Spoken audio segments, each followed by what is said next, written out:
Santiago বার্নাব্যুতে মহাযুদ্ধের আগে কত সমীকরণ, কত হিসাব, হোম অ্যাডভান্টেজকে কাজে লাগিয়ে রিয়ালের এগিয়ে থাকা কিংবা বায়ার্নের সবশেষ ৫ ম্যাচে হার চ্যাম্পিয়ন্স লিগের কোয়ার্টার ফাইনালের প্রথম লেগকে যেন একপেশে করে তুলেছিল। তবে ম্যাচ শুরুর প্রথম থেকেই দেখা যেতে থাকে ভিন্ন কিছু। হ্যারিকেন লুইসদের অ্যাটাকিং ফুটবলের সামনে অনেকটাই নড়বড়ে দেখা যায় আলেকজান্ডারদের। একের পর এক আক্রমণে দিশেহারা হয়ে পড়তে দেখা যায় রিয়াল ডিফেন্ডারদের।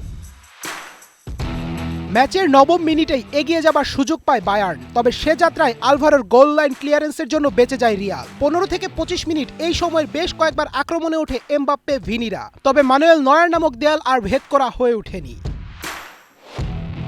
ম্যাচের ৪০ মিনিটে এসে প্রথম গোলের দেখা পায় বায়ার্ন। হ্যারি কেন এবং সার্জ জিব্রানের ডাবল টাচে বল জালে জড়ান Colombian left winger Luis Diaz.